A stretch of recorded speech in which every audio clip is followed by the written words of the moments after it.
Moi, je pense que nos amis, en parlant de la cohésion nationale, pour mettre fin à l'insécurité, pour mettre fin à tout ce qui ne va pas parce que le pays va mal, nous sommes tous d'accord avec Martin Fayoulou que le pays va mal, qu'il nous faudrait sortir de ce mal-là.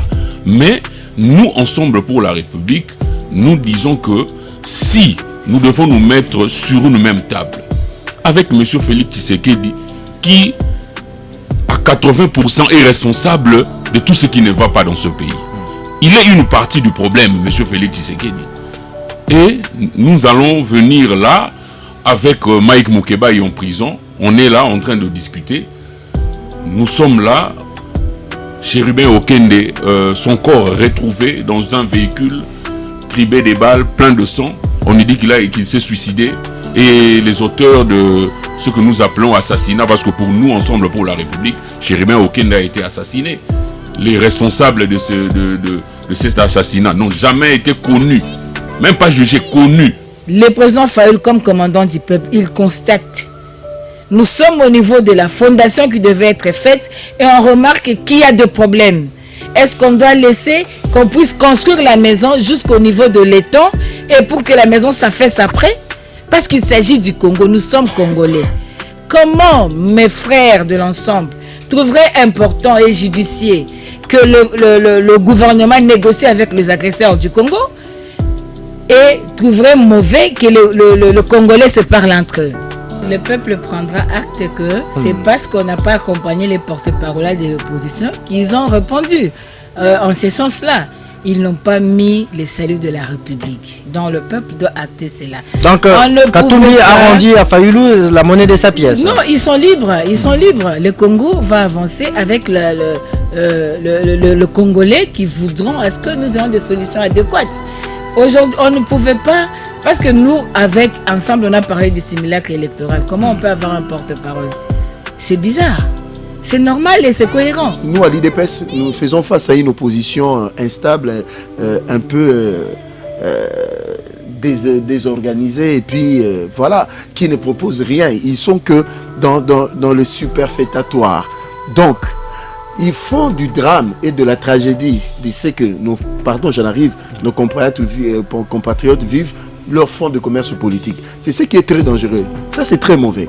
L'UDPS n'est pas favorable au dialogue, c'est ça. Mais je le dis de manière claire. J'en arrive encore de l'autre côté. Comment faire de la tragédie d'un monsieur que moi j'adulais beaucoup, que j'aimais beaucoup, la tragédie qui est arrivée dans sa famille, un fonds de commerce politique pour brandir dans vos différents communiqués, d'ailleurs inutiles pour le Congo, évoquer M. Chérubin Okende.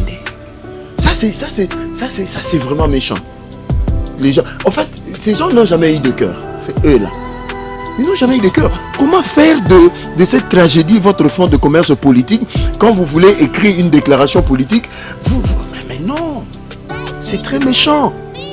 Ils estiment que la justice n'a pas été rendu. Vous avez suivi. Amenez ça dans il y a la famille du défunt qui a encore déposé une nouvelle plainte. Je suis d'accord avec la famille, mais il ne faut pas le lier à la demande de décider.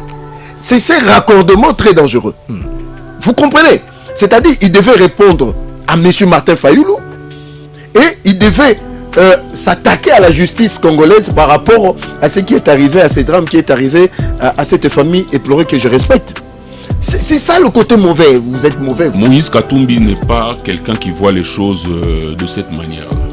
Moïse Katumbi a accepté de soutenir la candidature de Martin Fayoulou en 2018.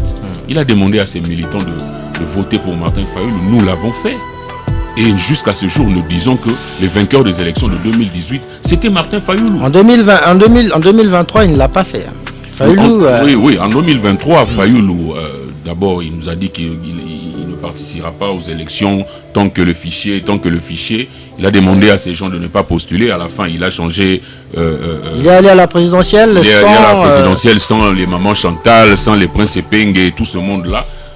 On n'a pas compris ces revirements-là à 180 degrés. Aujourd'hui, peut-être nous commençons à avoir les réponses petit à petit.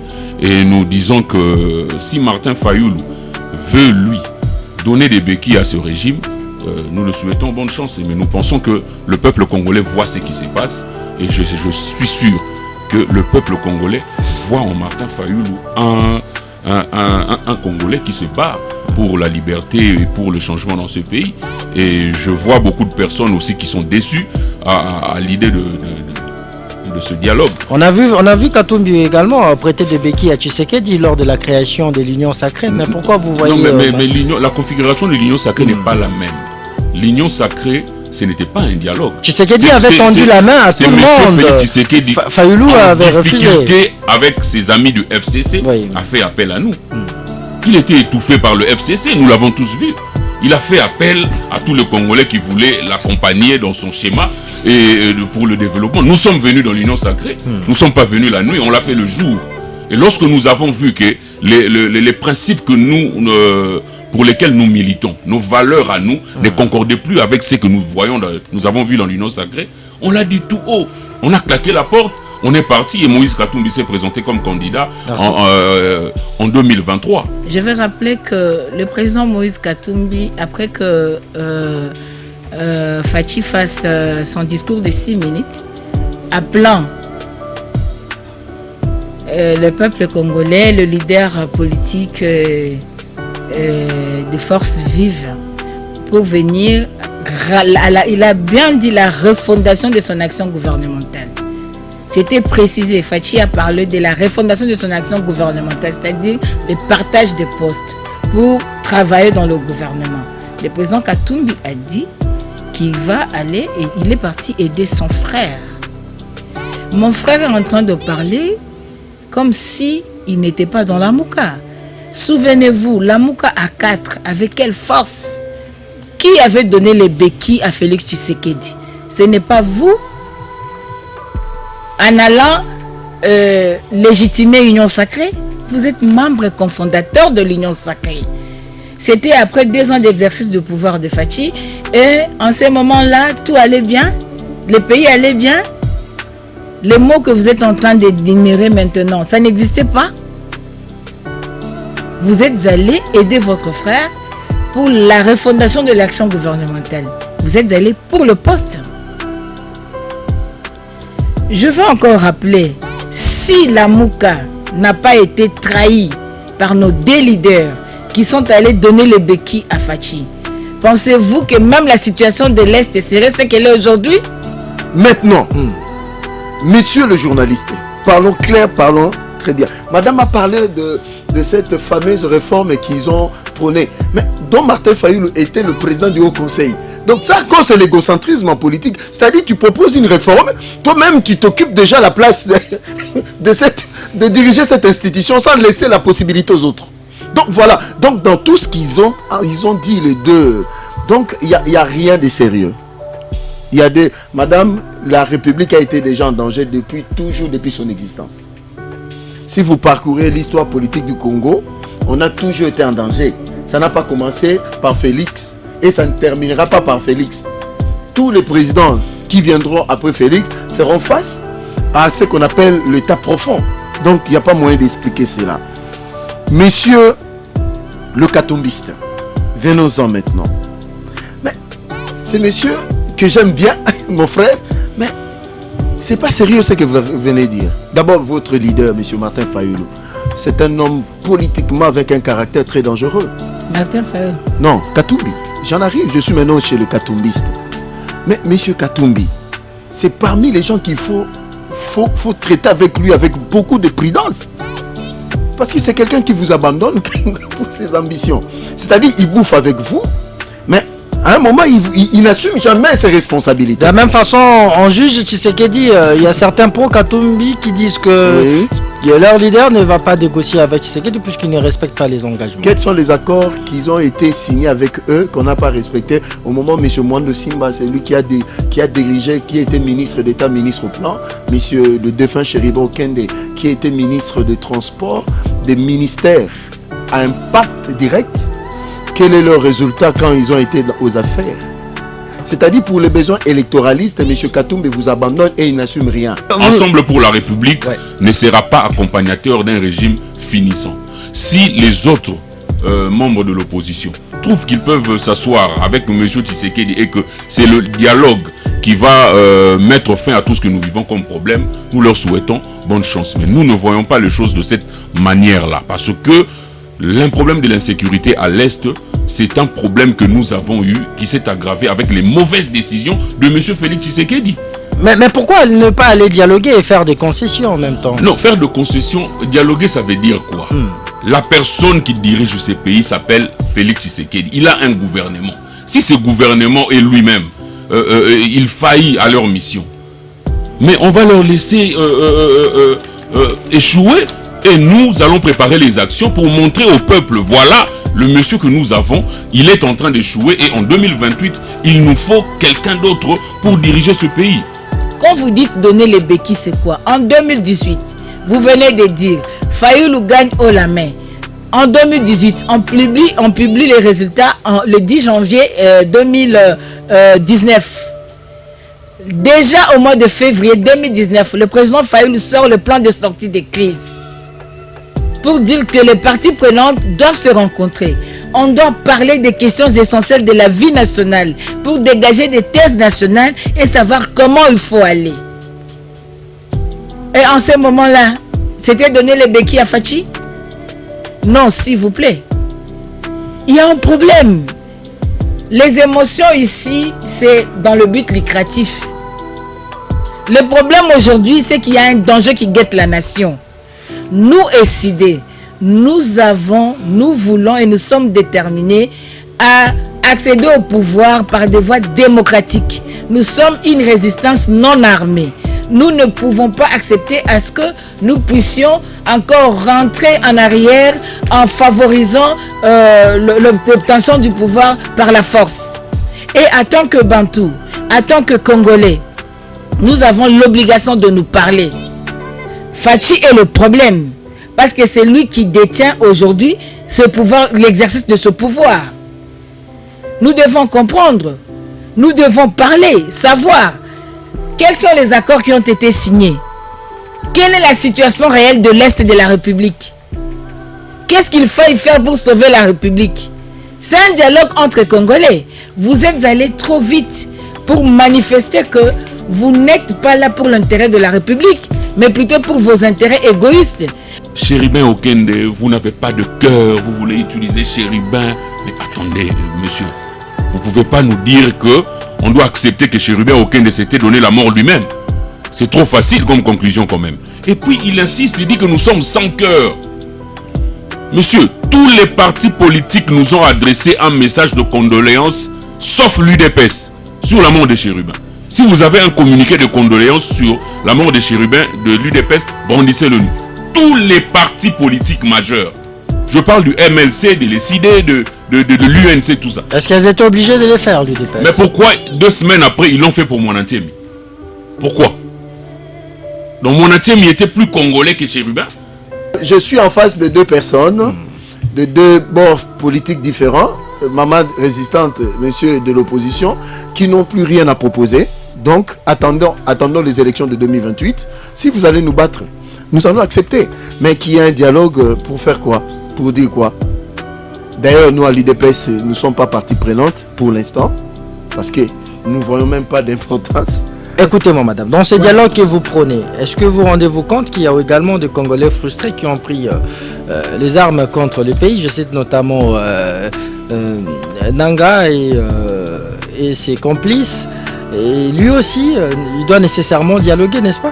Ce sera le souhait de Nous n'allons pas, tout le monde. Moi aujourd'hui, je ne vais pas dire que tel doit participer. Le problème d'abord, la richesse, c'est que l'idée soit venue de quelque part. Et c'est à nous maintenant, en tant que Congolais, de mûrir l'idée, de voir ensemble qu'est-ce qu'on doit faire, de mettre un contenu consistant au-delà du contenu que la personne, l'auteur qui a demandé au dialogue puisse donner. Les Congolais aussi doivent s'enrichir, doivent enrichir le contenu pour savoir qu'est-ce qu'on doit faire, qui doit être là. C'est pourquoi on a demandé les bons offices. de nos pères spirituels. On n'a pas dit que les politiciens vont diriger cela. On a demandé parce qu'ils ont déjà prouvé une fois de plus qu'ils sont capables de pouvoir aider les Congolais de bien dialoguer. Mais nous n'allons pas au dialogue pour le poste.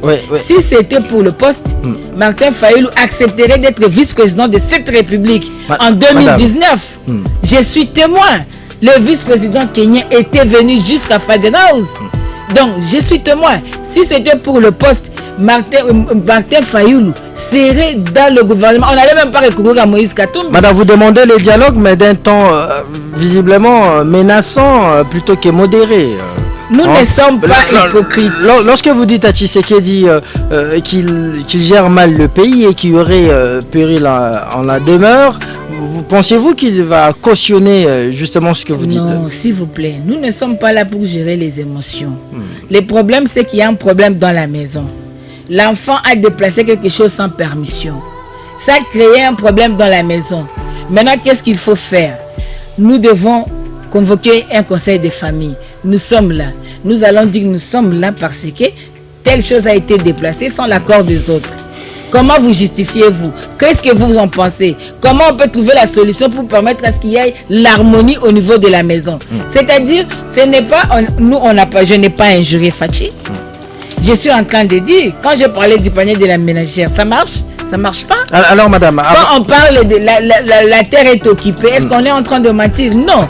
Mais le problème aujourd'hui, c'est on est épris par le souci de trouver la solution au problème que d'amener des litanies de dénonciation chaque jour pendant que ces gens ne sont même pas sur le terrain. Il y a un narratif qui commence à naître de la part rapidement vous chutez de nos amis de l'autre côté.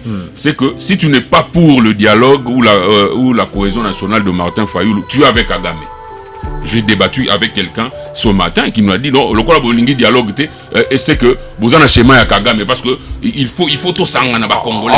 On vous rappelle même que vous n'avez jamais cité Kagame comme étant agresseur. On l'a cité plusieurs fois et nous avons cité même l'Ouganda que le gouvernement n'arrive pas à citer jusqu'aujourd'hui.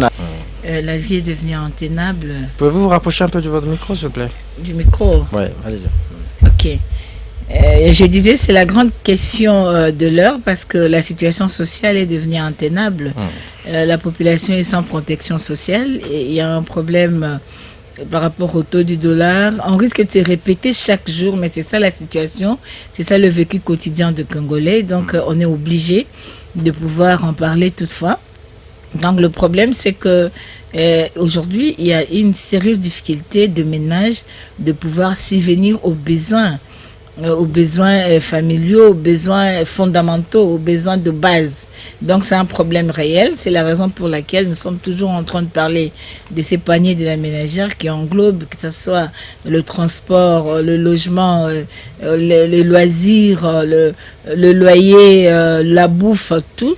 Donc c'est ça les paniers de la ménagère. Mais j'aimerais aussi rappeler au peuple congolais que le samedi 31 août, nous serons tous à partir de 9h à l'aéroport international de Njili pour accueillir les commandants du peuple, le président élu Martin Fayulu Madidi, qui revient d'un séjour aux États-Unis d'Amérique parce qu'il devait assister à une convention de démocrates et après il a un message particulier en rapport avec la cohésion nationale. Donc après l'aéroport international de Njili, nous allons nous acheminer ensemble avec lui jusqu'au terrain Mabenga qui est toujours à Njili, non loin de l'entrée Kimbuta. Ce n'est pas le terrain Sainte-Thérèse, non? Non, c'est pas Sainte-Thérèse, c'est occupé. Donc c'est là qu'il pourra délivrer un message en rapport avec la cohésion nationale pour sauver la République démocratique du Congo qui est en danger. Alors, s'agissant du panier de la ménagère, connaît-il des mesures prises par le gouvernement pour réduire considérablement ou sensiblement le prix des produits de première nécessité sur le marché? Vous, les mamans qui allaient régulièrement au marché, vous pouvez nous en dire quelque chose? Oui, j'avais suivi toutes ces mesures, mais je me dis que l'économie, c'est une science exacte. Donc, je vais dire, c'est que le prix des ventes est fonction du coût d'achat. Et qui dit coût d'achat voit le prix d'achat et les frais accessoires d'achat. Donc, dire qu'il faut baisser les prix, ça risque de rester théorique parce que le commerçant met le prix en fonction de l'achat, en fonction de frais qui ont été occasionnés par cet achat.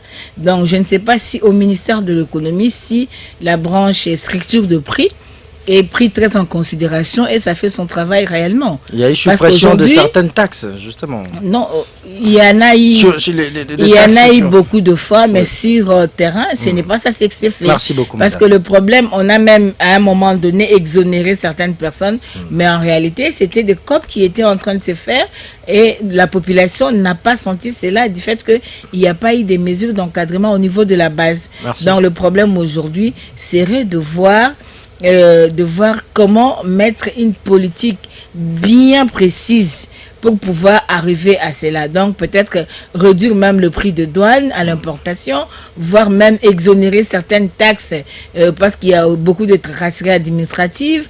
Tout ça pour permettre à ce que les biens des premières nécessités puissent changer les prix. Merci et la beaucoup. grande clé, c'est la production locale. Merci beaucoup, Madame Chantal. Je rappelle que vous êtes porte-parole de Martin Fayulu et au cadre de son parti SID. Christian Mayassi, avez-vous un autre sujet d'actualité que vous aimeriez commenter en plus de nos deux thématiques du jour?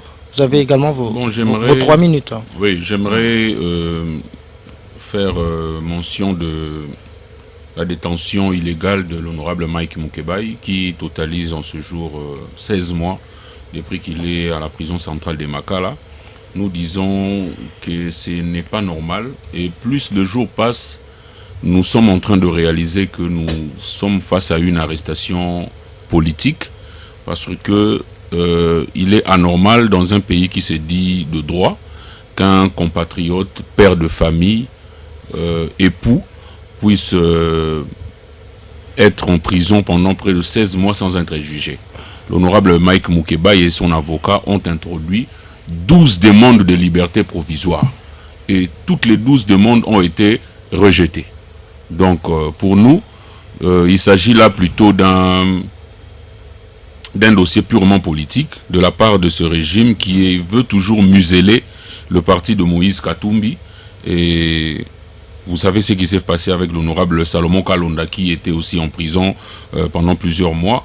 Et nous disons que ce n'est pas normal et que ce sont des choses que nous avons déplorées sous Joseph Kabila, ces arrestations arbitraires et illégales.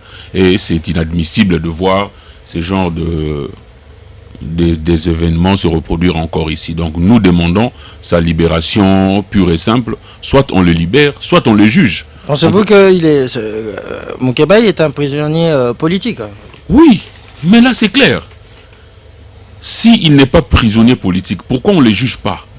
On le reproche de quoi d'ailleurs? On nous a parlé d'incitation à la haine tribale et tout ça, mais on peut le juger.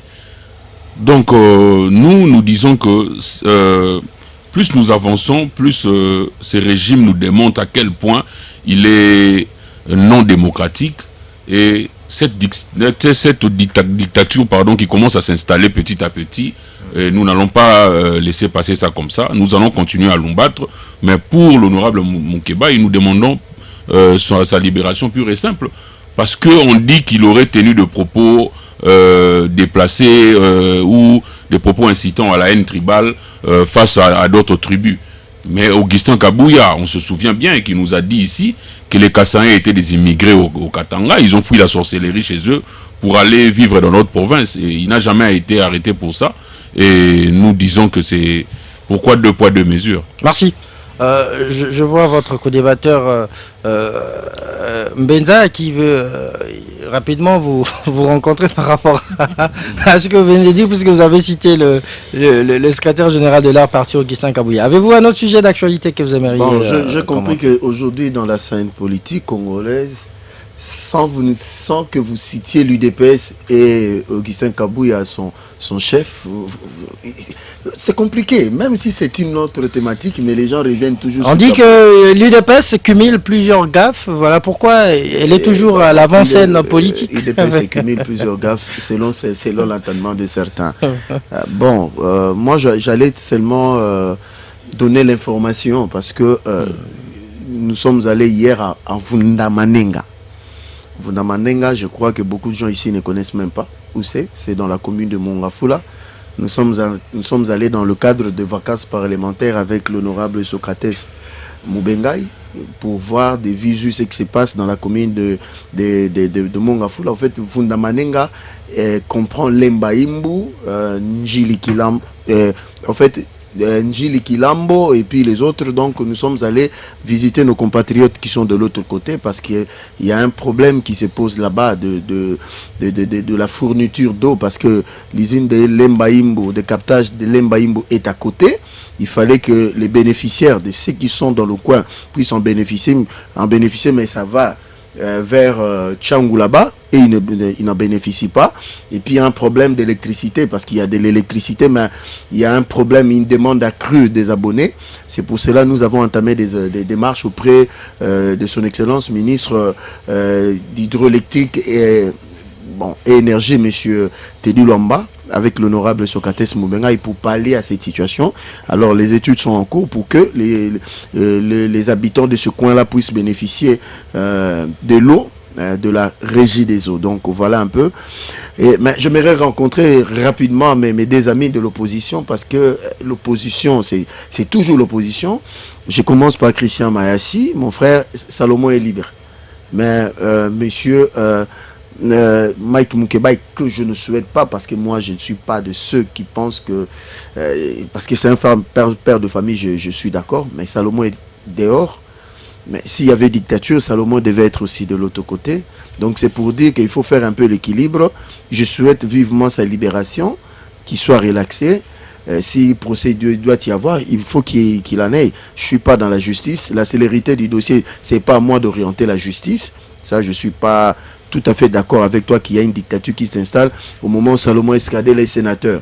Maintenant, par rapport à la situation économique du pays, ici je salue Madame la Première ministre Judith Souminois et le membre du gouvernement, surtout le vice-premier ministre, ministre de l'économie Mokoko Samba, parce que si vous suivez bien son intervention, il avait bien précisé, il y a un délai qu'on a accordé aux importateurs d'évacuer leur stock. Effectivement, le 8 produits stratégiques entreront bel et bien en fonction dans le jour qui vient, parce que sur ce que Maman Chantal a évoqué, sur le 100% de marchandises, l'État n'a ponctionné que 22%. Donc, logistique reste. Marchandises, je crois, c'est autour de 56%. Donc, l'État n'a pris que sa part. Non la part des importateurs, ce qui fait que avec ce qui est en train d'être fait avec les importateurs et le gouvernement, je crois que des mesures d'encadrement sont en train d'être prises pour que effectivement le 70% des Congolais qui ne parviennent pas à avoir un panier de la ménagère consistant puissent bénéficier de cette mesure conjoncturelle que le gouvernement a mis en place. Au moment où le gouvernement s'active déjà au mois de septembre ici à lancer une grande saison par rapport à l'agriculture, parce qu'il y a 4 produits qui sont sélectionnés pour que nous puissions aller vite. Là, nous sommes dans le structurel, dans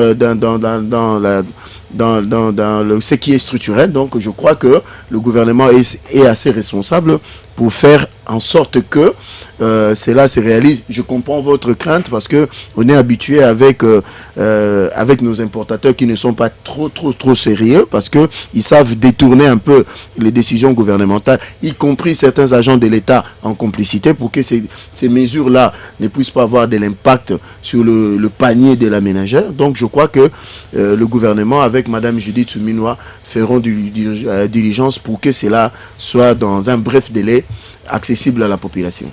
Merci beaucoup Joseph Menza. Écrivez-nous sur WhatsApp ou par SMS au 097 30 50 850, 097 30 50 850.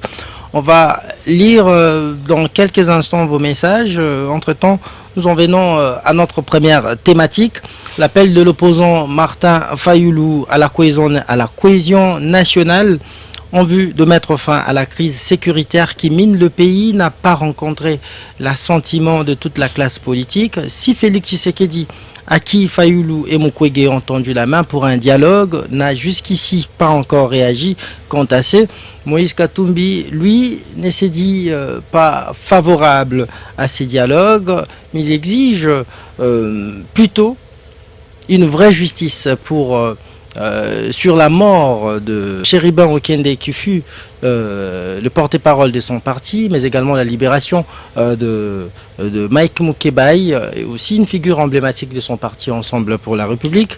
Alors, Christian Mayassi, vous brandissiez la mort de Chéribin Okende, mais également l'incarcération de Mukebai comme étant des raisons qui ne vous permettent pas de prendre part à ces dialogues. Ce n'est pas cela, monter des enchères, vais-je dire. Bon, merci. Tout d'abord, j'aimerais insister sur le fait que nous sommes africains et le dialogue chez nous a une importance. À chaque fois que nous avons des différends, nous avons cette volonté-là ou ce souhait de mettre fin à nos différends par le dialogue. Donc Ensemble pour la République a dans sa devise la solidarité, la justice et la liberté. Par solidarité, nous disons le souhait de voir tous les Congolais ensemble. Nous ne sommes pas de ceux-là qui rejettent tout en bloc.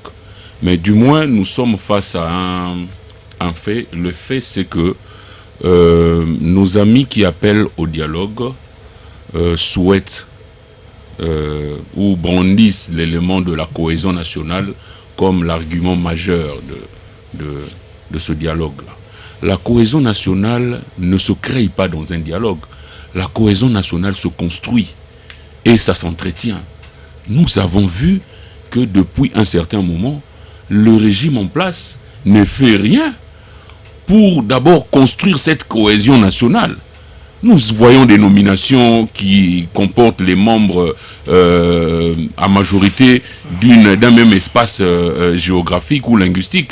Nous voyons ces nominations-là, nous voyons la discrimination tribale, même au sein de nos institutions.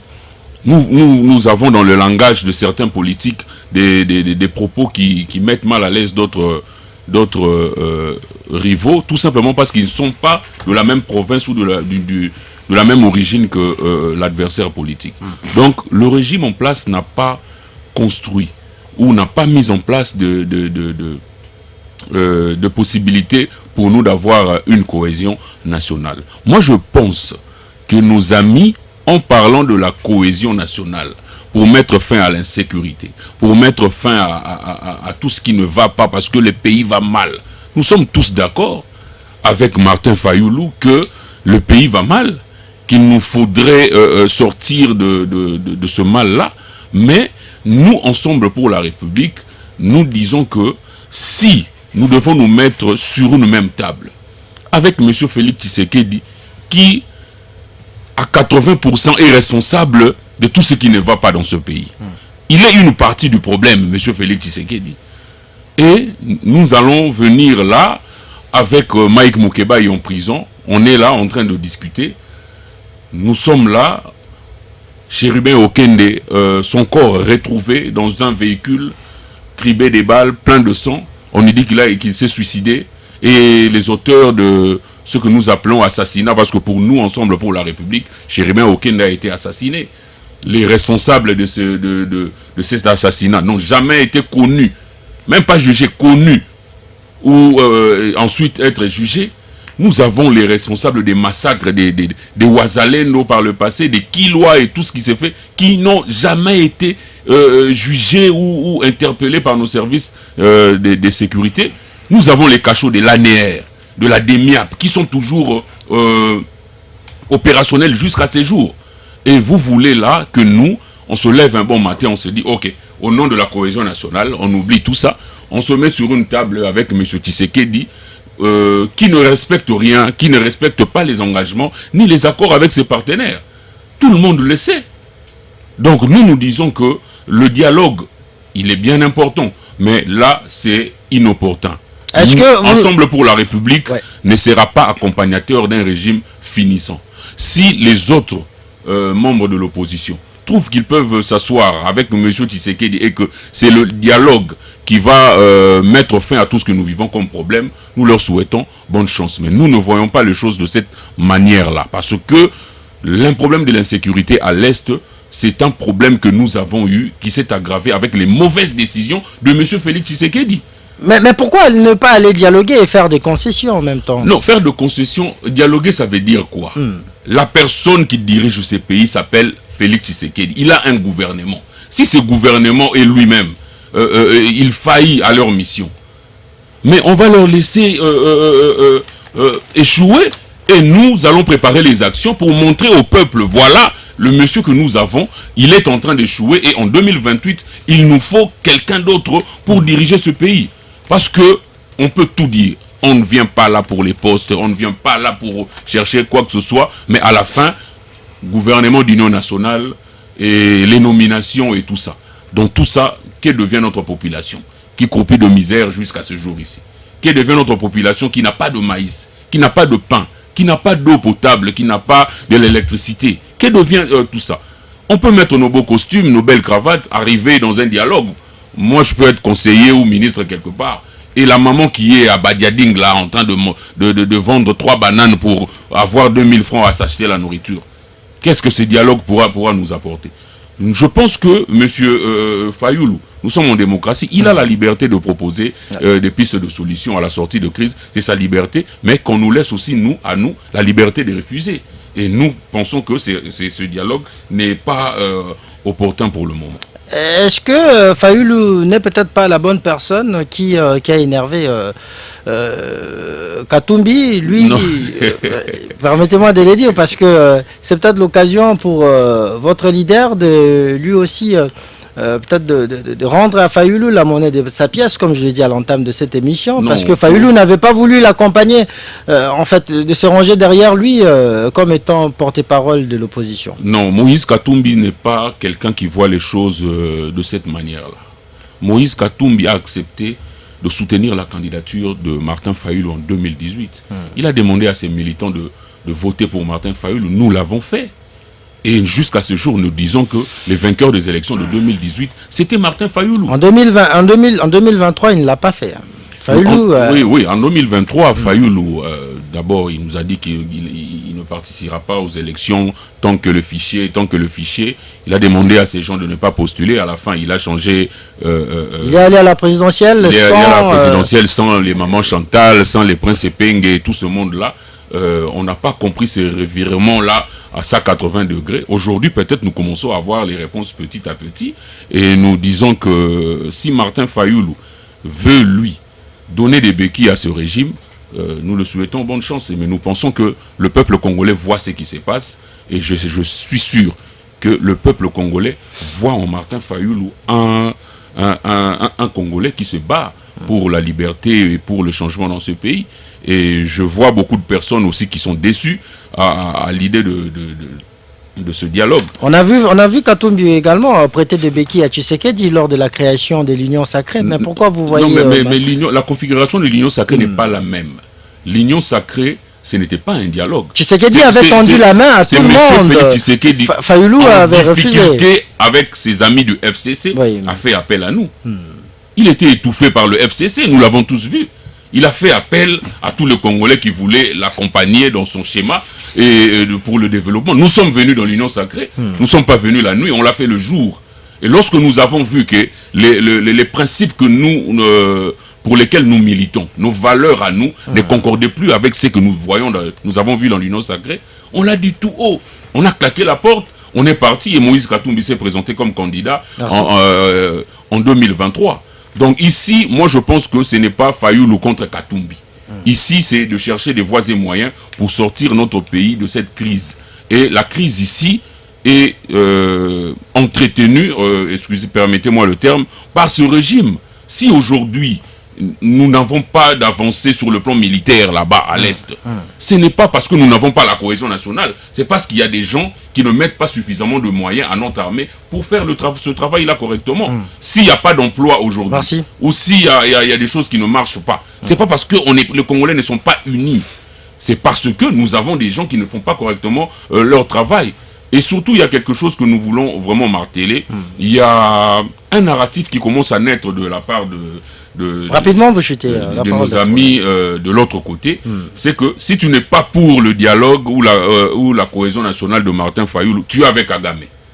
J'ai débattu avec quelqu'un ce matin qui nous a dit non, le Bolingi dialogue et c'est que vous en avez schéma à Kagame parce que il faut tout ça en Congolais. On vous rappelle même que vous n'avez jamais cité Kagame comme étant agresseur. On l'a cité plusieurs fois et je nous vous avons redonne cité même l'Ouganda que le gouvernement n'arrive pas à citer jusqu'aujourd'hui. Je vous redonne la parole. Madame Chantal, votre leader Fayulu, depuis aux États-Unis, il séjourne.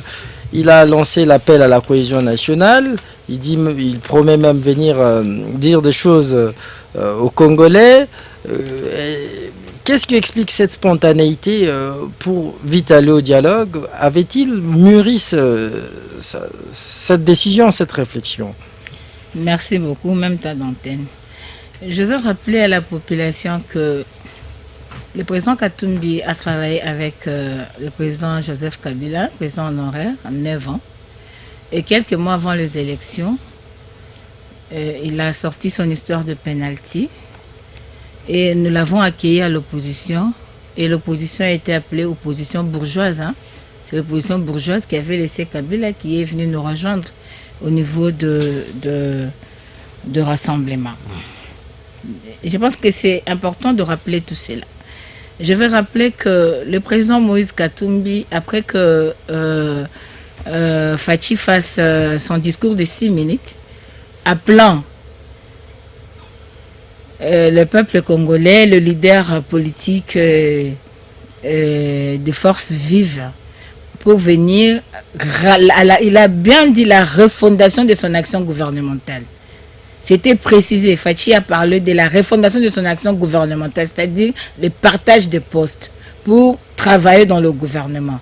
Le président Katumbi a dit qu'il va aller et il est parti aider son frère. Mon frère est en train de parler comme si il n'était pas dans la Mouka. Souvenez-vous, la Mouka à 4, avec quelle force? Qui avait donné les béquilles à Félix Tshisekedi? Ce n'est pas vous? En allant légitimer l'Union sacrée, vous êtes membre cofondateur de l'Union sacrée. C'était après 2 ans d'exercice de pouvoir de Fachi. Et en ces moments-là, tout allait bien. Le pays allait bien. Les mots que vous êtes en train d'énumérer maintenant, ça n'existait pas. Vous êtes allé aider votre frère pour la refondation de l'action gouvernementale. Vous êtes allé pour le poste.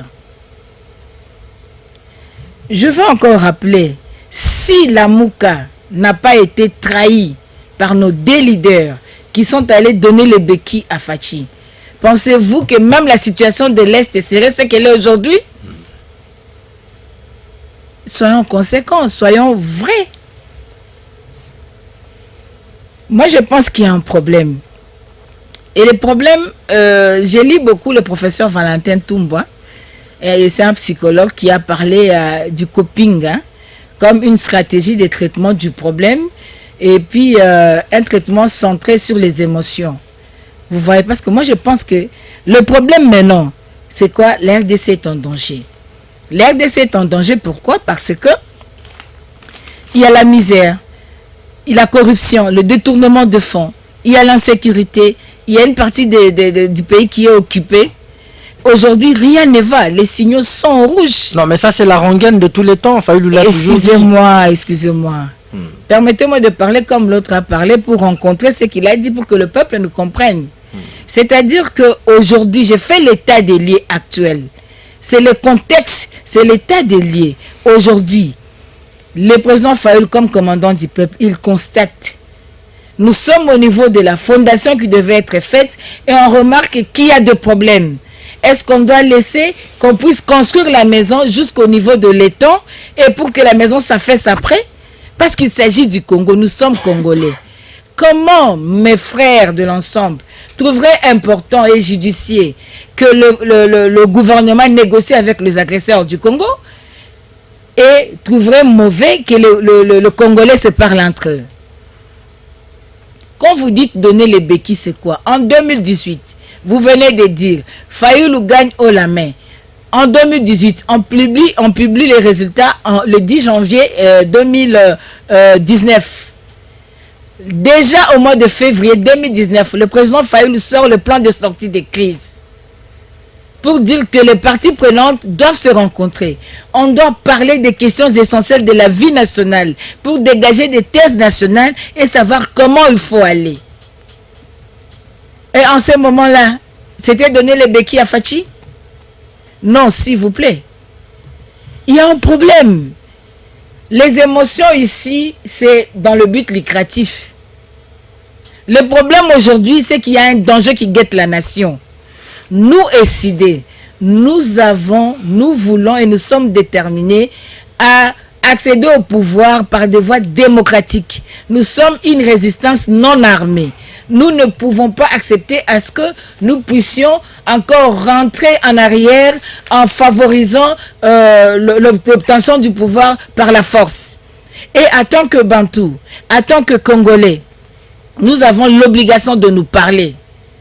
Fachi est le problème, parce que c'est lui qui détient aujourd'hui ce pouvoir, l'exercice de ce pouvoir. Nous devons comprendre, nous devons parler, savoir quels sont les accords qui ont été signés. Quelle est la situation réelle de l'Est de la République? Qu'est-ce qu'il faut y faire pour sauver la République? C'est un dialogue entre Congolais. Vous êtes allés trop vite pour manifester que vous n'êtes pas là pour l'intérêt de la République, mais plutôt pour vos intérêts égoïstes. Parce qu'un homme avisé, un analyste avéré, un homme politique, comme a dit Abraham Lincoln, un homme d'État qui pense aux générations futures, allait se demander, mais pourquoi Fayoulou appelle à la cohésion nationale? Quel est le contenu que Fayoulou donne à cet appel à la cohésion nationale? Avez-vous ce contenu? Vous ne l'avez pas. Vous n'avez même pas entendu encore Fayoulou parler. Il ne s'est même pas exprimé quant à ça. Il va s'exprimer le 31 au terrain Mabenga. Et vous devriez attendre ce qu'il dirait pour après faire de critiques. Mais aussitôt on parle du dialogue, vous venez parce que là aussi ça sert de la démobilisation par rapport à son arrivée de samedi. Malheureusement, ça ne va pas tenir. Mais aujourd'hui, les gens agissent par émotion. Parce que les gens doivent protéger tout ce qu'ils peuvent protéger. Les gens peut-être sont dans un autre calcul et ils se disent non, on doit étouffer Fayoulou. Mais je pose la question à mon frère. Comment le président Katumbi est rentré au pays? N'est-ce pas au travers du dialogue de la Saint-Sylvestre? N'est-ce pas, il a été la figure emblématique de ce dialogue? N'est-ce pas, on a utilisé ces dialogues pour chercher le retour de nos frères qui étaient en exil à cause du traitement que le pouvoir précédent leur avait infligé? Mais comment le fruit, c'est lui qui a bénéficié comme figure emblématique d'un dialogue pour avoir la solution à son problème, pour retourner au pays, aujourd'hui il va se dire que le dialogue s'est empêché. Après la Saint-Sylvestre, Katumbi n'avait toujours pas accès au pays, madame. Ça, il faut rappeler. Pardon? Après la Saint-Sylvestre. Non, ça a été accordé, il devait rentrer au pays. Mais il n'avait pas eu accès, même ici, chez le voisin. C'est un autre niveau de problème. Si vous m'accordez beaucoup de temps, je peux aller. Donc ça, c'est un autre niveau de problème. En Zambie, il n'avait pas accédé à la frontière. C'est le dialogue de Saint-Sylvestre. Il est rentré. Qui a remis le passeport à Moïse Katumbi? C'est Félix. C'est pas ce régime. Non, je suis en train, je sais. Quand on a remis le passeport, qu'est-ce qu'on a dit? Suivez les informations. On a dit conformément à ce qui a été décidé au niveau du dialogue, il faut l'unité nationale, il faut la cohésion nationale. Donc aujourd'hui, comment comptez-vous faire quelque chose si nous sommes fissurés? Je suis d'accord qu'il y a de frustration. Je suis d'accord que rien ne va. Je suis d'accord que ce régime ne nous a pas aidés. Je suis d'accord que ça ne va pas. Maintenant, comment on va changer si on ne passe pas par le dialogue? S'il faut rester comme ça, parce que les autres disent, attendons 2028, parce qu'en 2028, maintenant, il va quitter par quel mécanisme? S'il n'y a pas de dialogue, allons-y. Il y a un premier point, l'intégrité territoriale du Congo. L'ensemble pour la République a fait combien de marches pour l'intégrité territoriale du pays? Madame. A fait combien de déclarations? Il faut qu'on parle de ça. Il y a deuxième volet de problème. En 2028, il y aura certainement élection. Vous irez avec quel CENI? Vous irez avec quel cours constitutionnel? Alors, vous irez avec quelle loi électorale? Il y a besoin d'un consensus interne. Victor Hugo est clair. pour s'agrandir au dehors, on doit s'affermir au dedans. Et dans ces dialogues que nous vous n'allons prenez, pas pour chercher les postes. Écoutez-moi, c'est madame. eux qui sont partis chercher les postes. Écoutez-moi, madame. Dans ces dialogues que vous prenez, est-ce que vous rendez-vous compte qu'il y a également des Congolais frustrés qui ont pris les armes contre le pays? Je cite notamment Nanga et ses complices. Et lui aussi, il doit nécessairement dialoguer, n'est-ce pas? Ce sera le souhait nous n'allons de pas. tout le monde. Moi, aujourd'hui, je ne vais pas dire que tel doit participer. Le problème, d'abord, la richesse, c'est que l'idée soit venue de quelque part.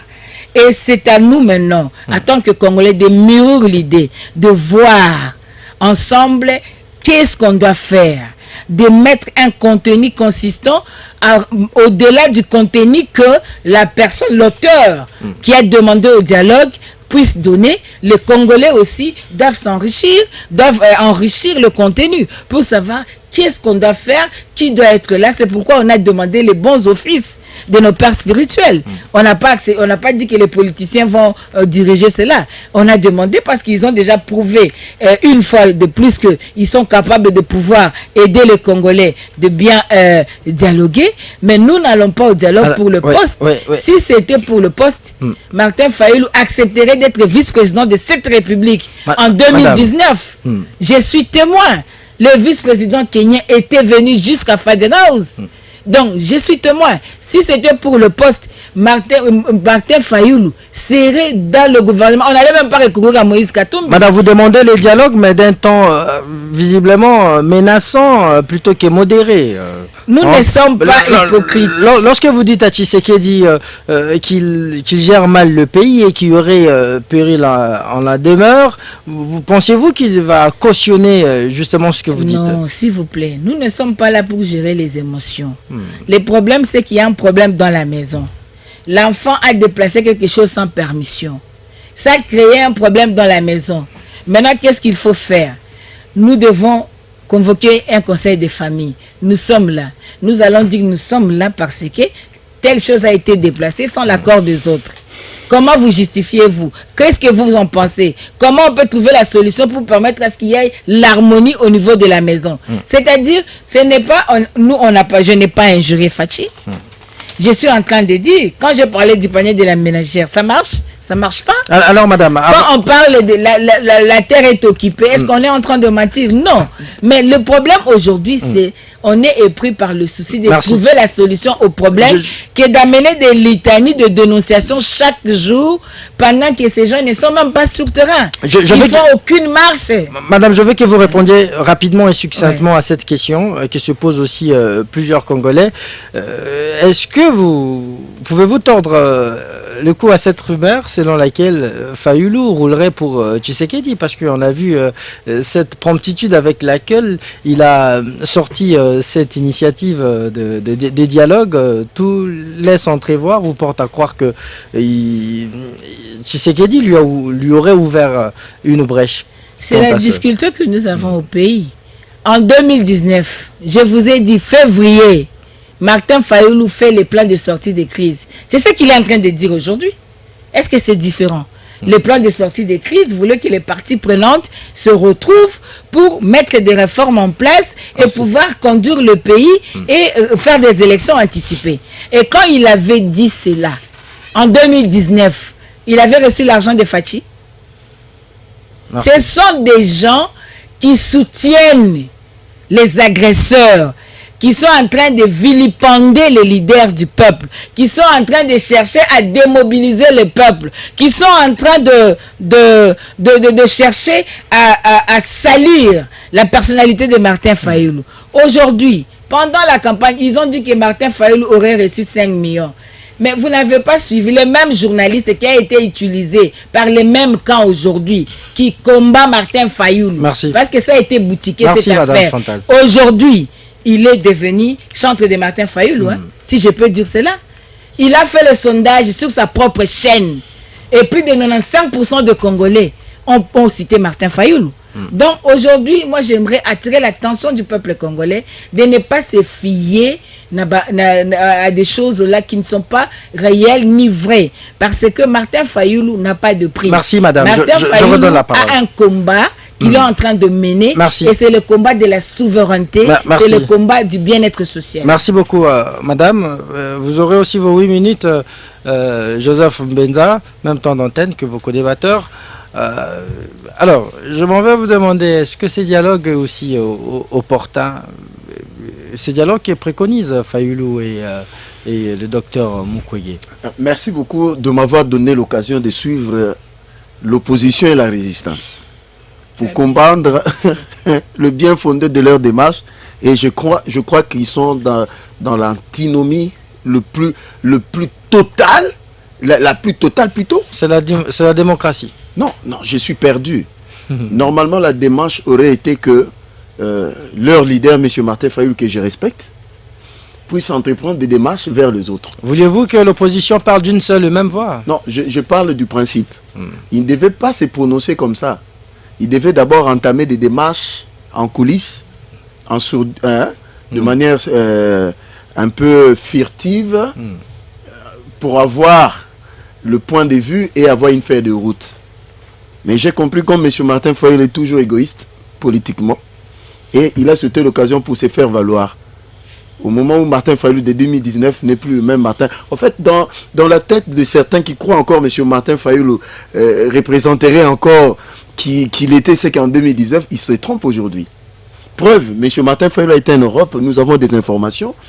Il était incognito sur les avenues, là. Même, je dis, à Châteauroux, à Roissy-Charles de Gaulle, partout, on a des informations. C'est pas son milieu naturel. J'en arrive. Monsieur, je suis conséquent. Le Martin Fayulu de 2019, dès qu'il débarquait quelque part, ce n'est plus le même. Il est passé avec 4 personnes, on a des informations.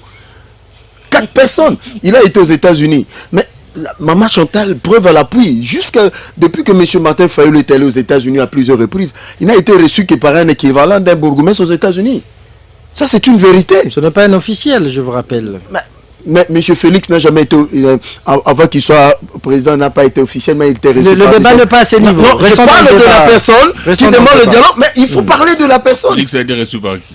Oh, Jacob Zuma, il a été reçu par Alpha Condé, il a été dans tous les... Ça, c'est lorsqu'il s'est présenté, il a été reçu par Jacob Zuma avec Kamere étant candidat président. Il a aussi Katumbi une fois. Non, jamais. Ouais, ils sont là de venir à allez-y. Quand vous parlez, j'étais calme. Allez-y, vous avez, je vous sécurise. Je n'ai encore rien dit. Allez-y, Monsieur l'opposant et la résistante. Je ris beaucoup. Bon, pardon. Madame a parlé de questions. Elle a esquivé la question sur Nanga. Et j'ai compris pourquoi elle a été très mal à l'aise. Elle devait être... madame, quand vous parlez, je ne parlais pas. Elle devait être dans le sujet. Et elle a escamoté. Elle a fui cette question. Parce que, qui devait dialoguer? Madame, on devait avoir le terme des références. On devait parler de bons offices. Mais même ceux-là que vous pensez là sont partie prenante dans ce qu'il y a comme crise aujourd'hui. Mais moi, je ne vois pas avec monsieur le président de la Cinco, Marcel, monsieur... de Monseigneur Fulgence Muteba. Non. Nous connaissons ses positions par rapport au régime. Nous connaissons même monsieur le cardinal, ses positions. Nous connaissons. Donc, même ceux que vous croyez proposer pour faire de bons offices, ils sont aussi dans cette comment dirais, ils sont dans l'embouteillage politique de ces pays. En fait, jusque-là, tu sais qu'il y a Dina Pipemo quand j'en arrive. Maintenant, monsieur le journaliste, parlons clair, parlons très bien. Madame a parlé de cette fameuse réforme qu'ils ont prônée, mais dont Martin Fayulu était le président du Haut Conseil. Donc ça, quand c'est l'égocentrisme en politique, c'est-à-dire tu proposes une réforme, toi-même tu t'occupes déjà la place de diriger cette institution sans laisser la possibilité aux autres.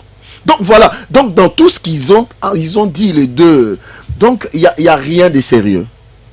Il y a Madame, la République a été déjà en danger depuis son existence. Si vous parcourez l'histoire politique du Congo, on a toujours été en danger. Ça n'a pas commencé par Félix et ça ne terminera pas par Félix. Tous les présidents qui viendront après Félix feront face à ce qu'on appelle l'état profond. Donc il n'y a pas moyen d'expliquer cela. Monsieur le Katumbiste, venons-en maintenant. Mais c'est monsieur que j'aime bien, mon frère, mais C'est pas sérieux ce que vous venez de dire. D'abord, votre leader, M. Martin Fayulu, c'est un homme politiquement avec un caractère très dangereux.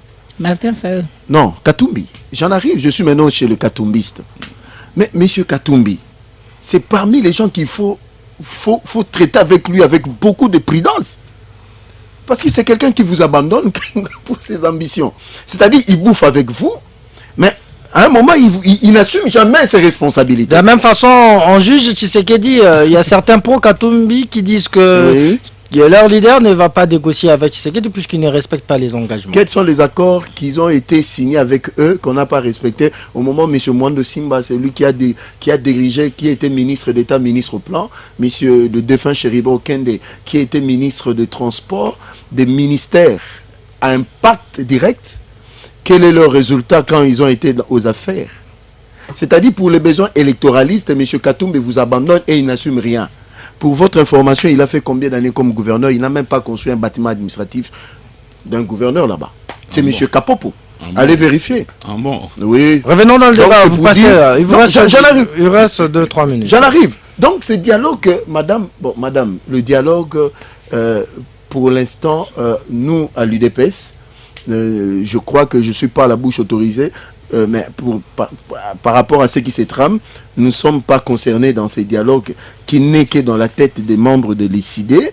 Je ne sais pas quelle est la démarche que vous poursuivez. Pour en arriver chez monsieur le Katumbiste, parce que je suis en train de ramasser, il n'est pas dit dans aucune loi que l'ANR ne devait pas avoir des cachots ni la DEMIAP, mais des cachots clandestins qui ont été fermés. Mais oui, parce que ce sont des services de sécurité d'intelligence. Il faut qu'ils aient des cachots.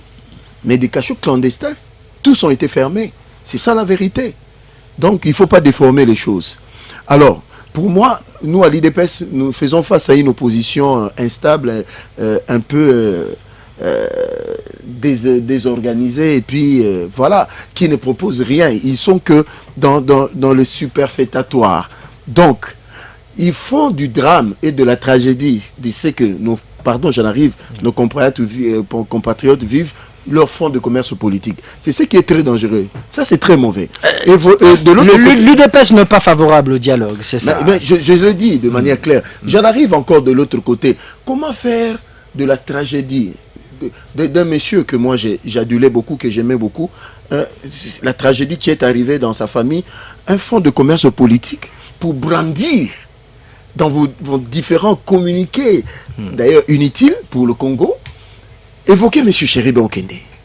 Ça c'est vraiment méchant. Les gens, en fait, ces gens n'ont jamais eu de cœur. C'est eux là. Ils n'ont jamais eu de cœur. Comment faire de cette tragédie votre fonds de commerce politique quand vous voulez écrire une déclaration politique? Mais non, c'est très méchant.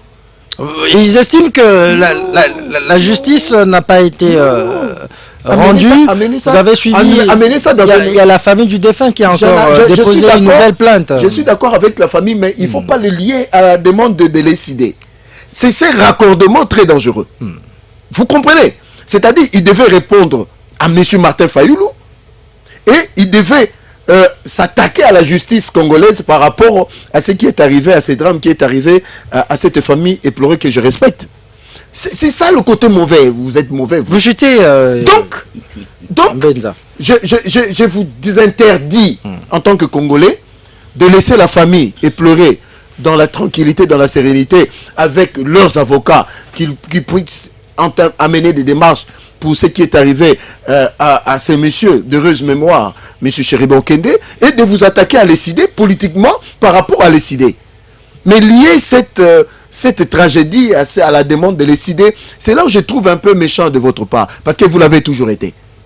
Donc, pour nous, l'UDPS... Fayulu redoute l'irréparable avec la crise sécuritaire dans l'Est. Le journaliste, voilà pourquoi il...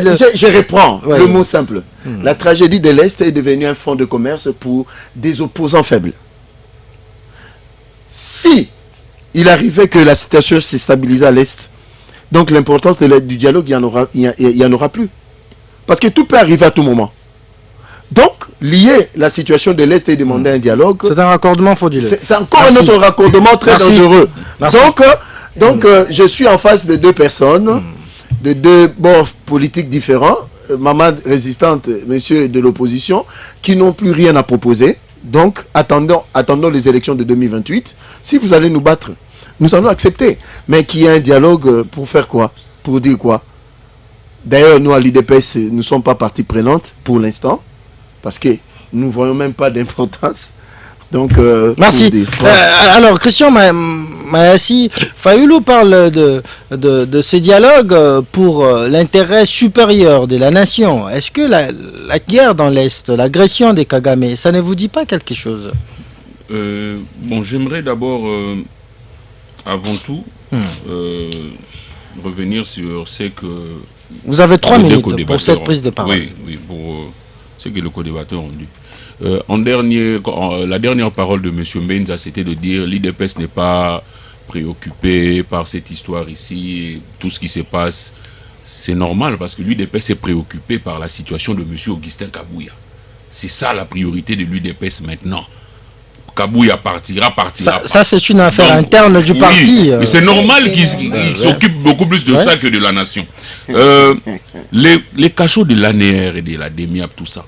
M. Félix Tshisekedi, c'était sa première promesse. Il ne les a pas humanisés comme il avait dit? Non. Il ne les a pas humanisés parce que il y a des compatriotes qui sont sortis de là. Franck Diongo, par exemple, qui nous a dit qu'il a été torturé, tabassé. Il nous a dit ouvertement ici. C'était pas par... Quand M. Félix Tshisekedi parlait de cachot, il ne parlait pas de cachot clandestin ou pas. Il a parlé de cachot, point barre.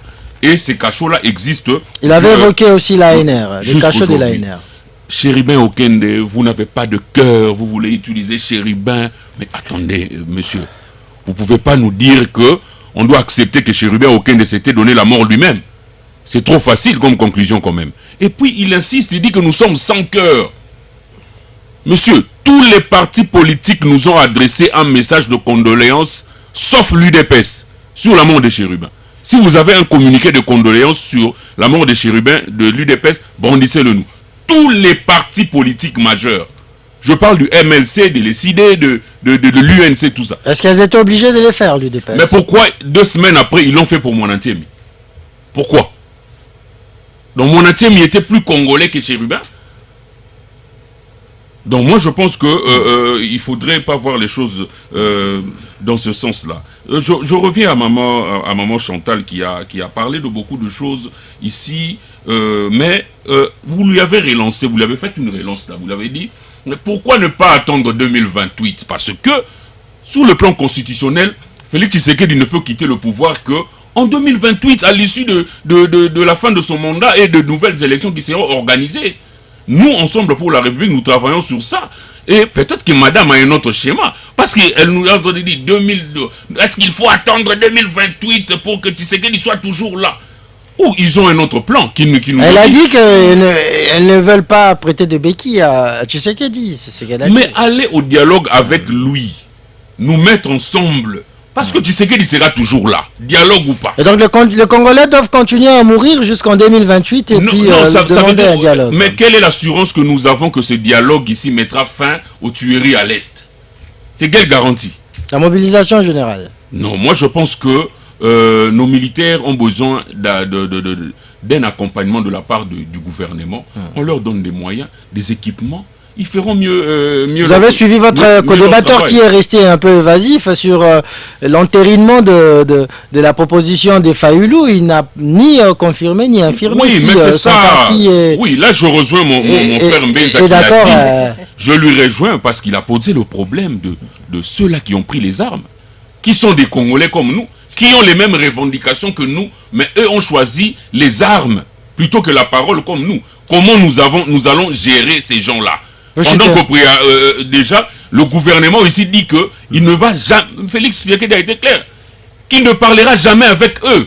Ça veut dire que si on parle de la cohésion nationale, comment nous allons résoudre le cas Nanga, les cas Henri Magie, Jean-Jacques Mamba et tout ça? Comment nous allons...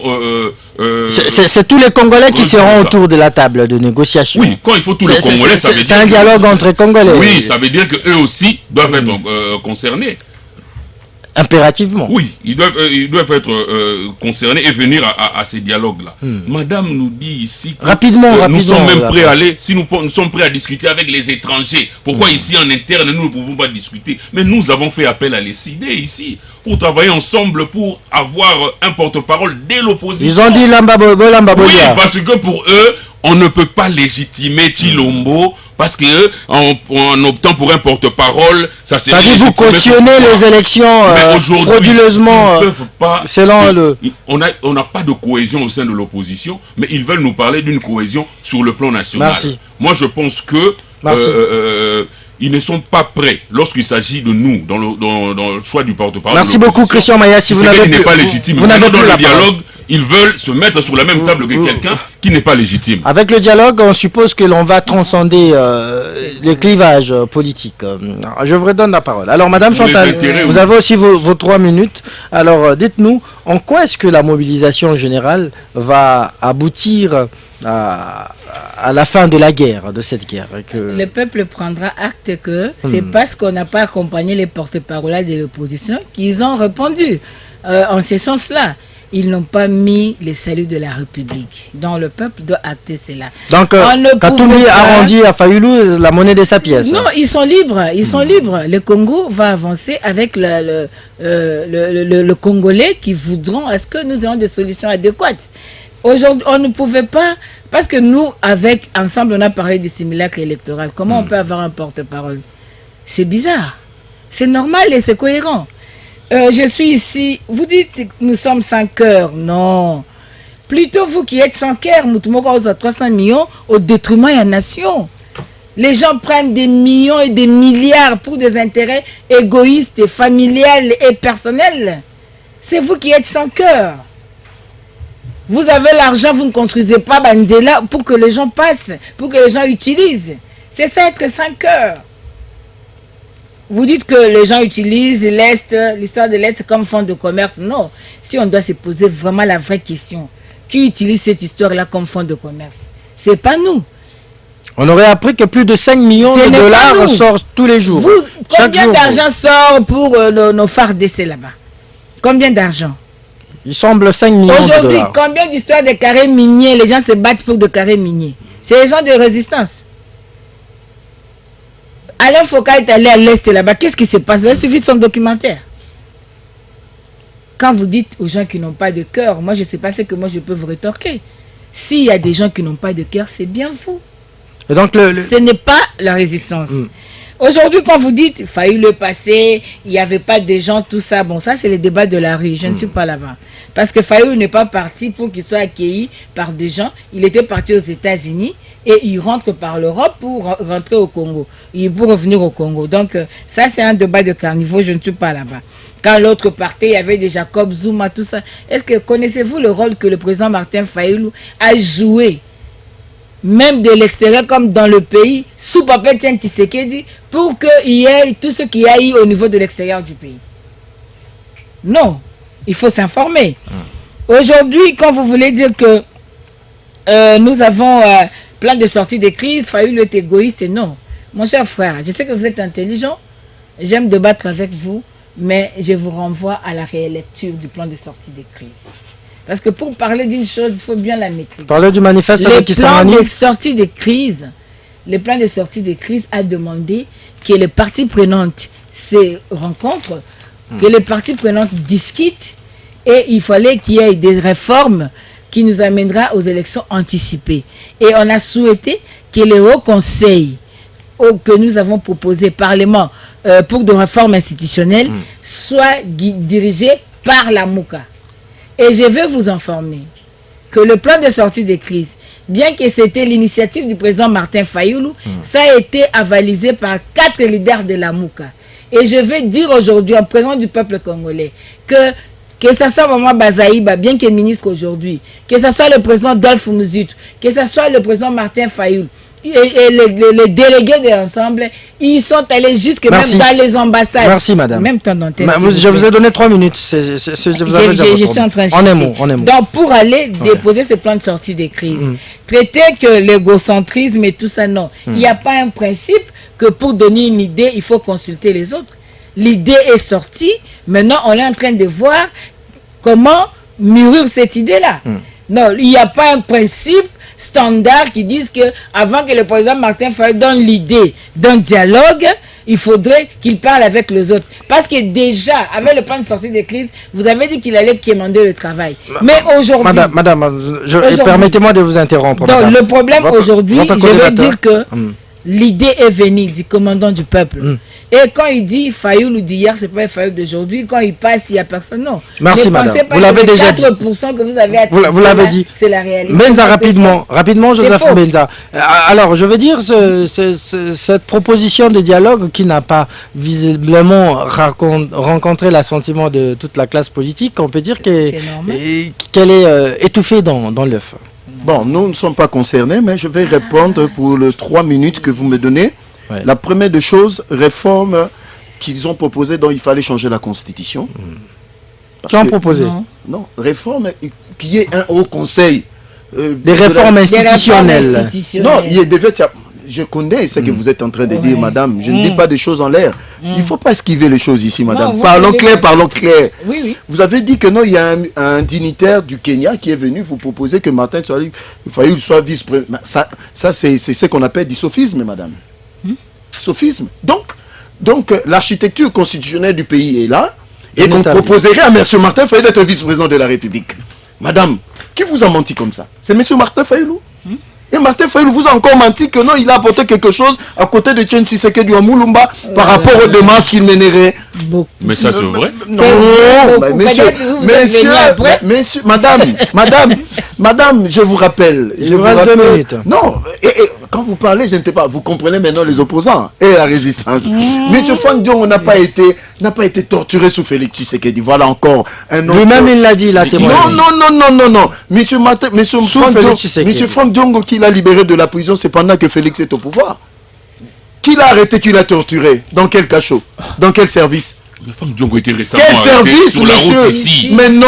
Il était à la demi-heure, mais attendez, messieurs, il ne faut pas mentir. Ça, c'est une affaire des élections qu'il a déchiré.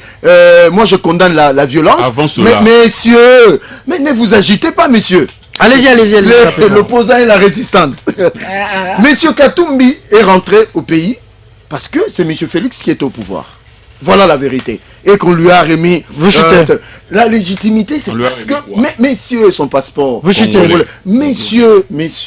Vous n'avez pas la parole, l'opposition et la résistance. Allez-y rapidement. Ce n'est pas par votre gré que Félix deviendra légitime. Vous vous trompez vous-même. Dans vos têtes. Faites sortir de cela dans votre tête. Donc c'est pour dire, aujourd'hui... 30 secondes. Madame, 30 secondes. Oh non, nous sommes mauvais parce qu'il n'y a pas de construction de route. C'est le seul président qui vient, qui vous construit 200 km de rocade. J'en étais là. C'est le seul président qui vient. Il va à Malueka. Messieurs, mais pourquoi vous vous agitez? Rapidement, on va... En un mot, oui. Les routes sont en train d'être construites. Merci. Et en cascade. Merci beaucoup. Vous allez comprendre que faute de temps, on ne sait pas prendre notre deuxième thématique que nous mettons directement dans le frigo. Nous prenons une petite pause rapidement avant de lire vos messages et continuons à nous les faire parvenir au 097 30 50 850 sur WhatsApp et par SMS. On va les lire. Jusqu'à 17h, on débriefe l'actualité. RTGA. De retour dans notre studio bleu de RTGA FM, je suis face à Madame Chantal Moboni, porte-parole de Martin Fayulu, Christian Mayas, communicateur et cadre d'ensemble pour les changements des Katumbi, mais également Joseph Benza qui vient pour les comptes de l'UDPS parti présidentiel. On s'achemine déjà vers la fin de l'émission, mais on va quand même lire rapidement quelques messages. Bonjour mon émission, mon souhait qu'un jour Maman Chantal dirige l'économie de mon cher pays. C'est vraiment une tête bien faite, félicitations. Merci. Maman, rendez-vous les 31. Adrino Mozuku. Salut ma radio. Michel depuis Kimpese dans le Congo central. Nous savons déjà que ce dialogue va profiter à ceux qui vont être nommés pour jouir du gâteau qui sera partagé. Dialoguer ou pas, rien ne changera car même camion et même chauffeur qui dirige ce pays. Un long message de Batika de Michel depuis Kimpese. Voilà. Autre message. Bonjour. Mon émission, que M. Fayulu cesse de nous distraire. Il est le premier à appeler le vote de voter au stylo. Il est le premier au refus de... Je n'ai pas compris votre message aussi Il long. est Papa Célestin Bantou depuis Mongafola, désolé. Bonjour RTGA, notre pays demande que l'on puisse être unis et de donner un coup de main à chacun de nous sur les politiciens. Il ne faut pas avoir toujours soif du pouvoir. Message de Reagan depuis il n'a pas signalé. Bonjour mon émission, j'aime trop l'intelligence de Maman Chantal, mais qu'elle sache que humain, l'homme, il veut dire, a ses erreurs inoubliables, comme Martin Fayulu voulait aussi rattraper ses multiples erreurs commises. C'est une bonne idée et je me demande si ce dialogue sera sincère pour l'intérêt du pays. Bonjour RTGA, la crise en RDC pour laquelle Martin Fayulu propose la tenue d'un dialogue aujourd'hui, c'est le président de la République, c'est lui qui l'entretient pour ses raisons propres. Même si la tenue de ces dialogues est obtenue, soyez sûr qu'il n'y aura pas de solution comme ce fut le cas pour l'adhésion à l'EAC pour terminer la guerre de l'Est. Joseph Alemba. Autre message, bonjour ma radio. Dites à notre compatriote de l'UDPS, l'orgueil précède la chute, qui nous disent la lettre que le feu Etienne Tshisekedi d'heureuse mémoire avait fait à Kodjo avec un nom de Premier ministre. C'était dans quelle occasion? Palais de Marbre, Palais de Marbre 2, c'est les 1, c'est les 2 et autres, c'était quoi? Voilà. Autre message. Bonjour ma radio. Félicitations à Maman Chantal Moboni pour la belle analyse. Le problème aujourd'hui s'appelle Félix Tshisekedi Tshilombo avec l'Union Sacrée. C'est Trésor Alimité 9e rue. Bonjour ma radio. Vous allez négocier depuis longtemps. Vous étiez où? Aujourd'hui, vous allez accepter président Fathi reste là, même pendant longtemps, pour votre réconciliation. Un message de Willy Ndaka depuis Kingaba.show, message un peu compliqué. On va choisir deux derniers messages. Bonjour monsieur Christian Moses, dialogue oui, c'est seule condition, le président reste en fonction jusqu'en 2035. Oh, message de Papa Maton. On va terminer avec cet auditeur qui dit bonjour. J'approuve. Bonjour ma radio. Est-ce que Maman Chantal peut-elle nous dire réellement si le président Félix Tshisekedi pourra faire partie de ces dialogues? Si oui, qu'est-ce qui alors va changer avec lui? Pour Martin Fayulu, prétendre dialoguer. Un message aussi compliqué que je n'ai pas pu déchiffrer. Et voilà, c'en est fini avec un débrief de ce mercredi 28 août sur les ondes et les antennes de RTGA World. Christian Moses Massunga qui vous parle. Vous avez présenté cette émission en compagnie de la grande équipe de l'émission. Je cite notamment Yannick Mahamba qui était à la console à la régie FM, David Dinganga qui a réalisé cette émission à la télévision et Linda Kibushi derrière les caméras, et aussi Fiestambu qui était à la régie à la télévision. On se retrouve demain pour un nouveau numéro de votre émission. Je rappelle que vous allez suivre tout à l'heure à 22h30 cette émission en rediffusion heure de Kinshasa et aussi à Goma où vous nous captez sur la 87.5, mais ce sera à 23h30 heure de l'Est du pays. Restez avec nous sur RTGA et bonne suite de nos programmes. À très vite. Jusqu'à 17h, on débriefe l'actualité. RTGA.